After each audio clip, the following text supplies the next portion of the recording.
2024 मा क्यापकट एप नयाँ अपडेटको साथ कसरी डाउनलोड गर्ने। साथीहरु, अहिलेको समयमा यो क्यापकट एप युट्युब क्रिएटर वा कुनै पनि कन्टेन्ट क्रिएटरको लागि एकदम महत्त्वपूर्ण हुन गएको छ, किनभने यो एपमा एउटा भिडियो एडिटिङ गर्नको लागि चाहिने सबै टुलहरु यसमा अवेलेबल छ। र अहिले साथीहरु, ठूला युट्युबरहरुले पनि यो एपको माध्यमबाट भिडियो एडिटिङ गर्ने गर्छन् र उनीहरुको भिडियो भाइरल भइराखेका हुन्छन्।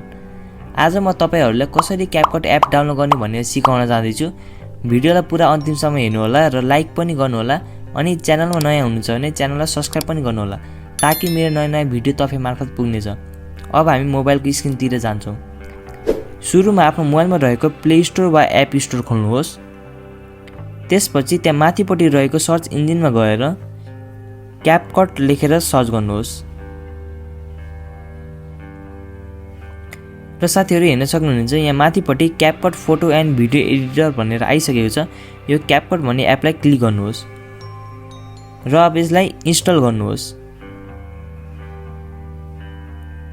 यो इन्स्टल हुँदैछ।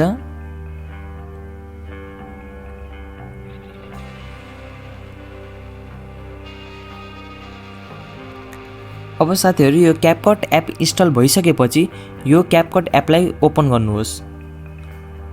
अब साथीहरु, हेर्न सक्नुहुन्छ यहाँ terms of service and privacy policy भनेर आइसकेको छ र यो तलपट्टि एग्री एन्ड कन्टिन्यू लेखेको अप्सनलाई क्लिक गर्नुहोस्। अब साथीहरु, यहाँ which of the following roles best describe you भनेको छ। यसलाई हजुरले चुज गर्दा नि हुन्छ, अथवा यसलाई माथिपट्टि रहेको स्किप भन्ने अप्सनमा क्लिक गरेर स्किप गर्दा नि हुन्छ। मैले स्किप गरेको छु।